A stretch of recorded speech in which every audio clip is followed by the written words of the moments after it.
Shalom, selamat pagi Bapak Ibu serta saudara-saudara sekalian. Berjumpa lagi di GKK Menyapa. Mari kita berdoa. Bapa kami dalam sorga, terima kasih untuk kasih dan pemeliharaan Tuhan dalam kehidupan kami.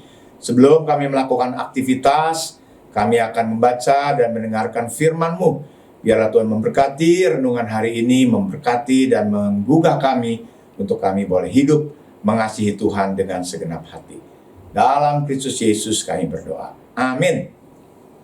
Saudara, hari ini kita berbicara dari Matius 7 ayat 21 sampai dengan 23. Firman Tuhan katakan, bukan setiap orang yang berseru kepadaku, Tuhan, Tuhan, yang masuk dalam kerajaan sorga, melainkan dia yang melakukan kehendak Bapakku yang di sorga. Pada hari terakhir banyak orang akan berseru kepadaku, Tuhan, Tuhan, bukankah kamu bernubuat demi namamu, dan mengusir setan demi namamu, dan mengadakan banyak mujizat demi namamu juga? Pada waktu itulah aku akan berterus terang kepada mereka dan berkata, aku tidak pernah mengenal kamu. Sekali lagi saya ulangi, aku tidak pernah mengenal kamu. Nyala daripadaku kamu sekalian pembuat kejahatan. Amin. Bapak, Ibu, serta saudara-saudara sekalian, jika ada sebuah pertanyaan diajukan kepada kita, apakah kita mengasihi Tuhan? Banyak, semua orang Kristen juga berkata bahwa aku mengasihi Tuhan. Kita pasti merasa tersinggung dan marah jika kita dikatakan tidak mengasihi Tuhan.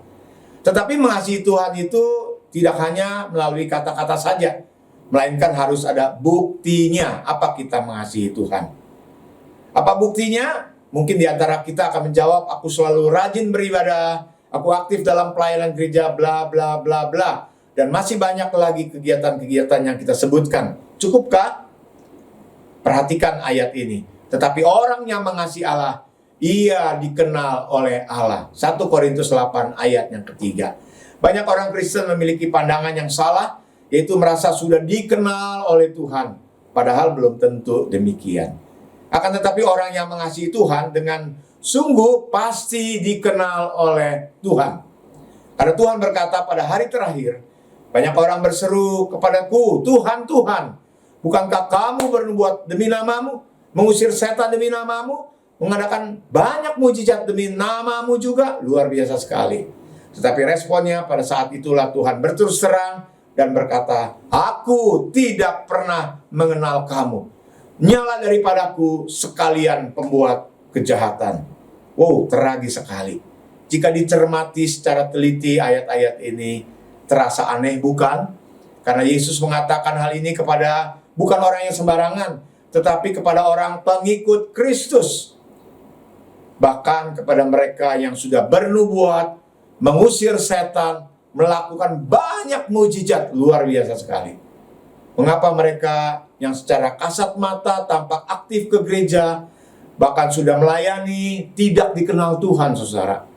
Kalimat ini yang membuktikan, aku tidak pernah mengenal engkau. Dalam teks Yunani adalah artinya tidak intim, tidak akrab, tidak karib, tidak ada relasi dengan Tuhan. Sedangkan pemazmur mengatakan, Tuhan bergaul karib dengan orang yang takut akan Dia, dan perjanjiannya akan diberitahukan kepada mereka.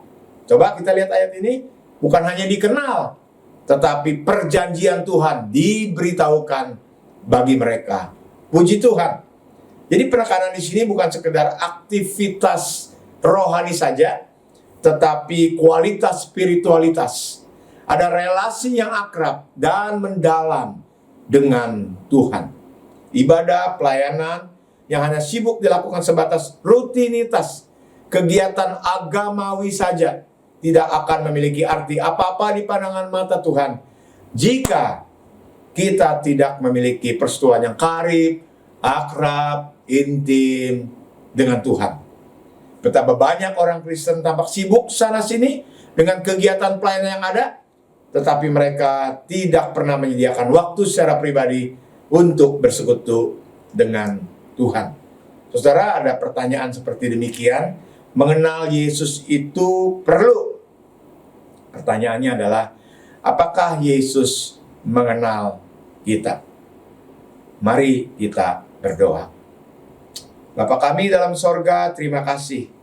Kalau hari ini kami boleh disapa oleh kebenaran firman Tuhan, biarlah kami mengetahui kualitas spiritualitas yang sangat diperlukan daripada kegiatan rohani banyak sibuk, tetapi tidak ada relasi, keintiman, keakraban dengan Tuhan.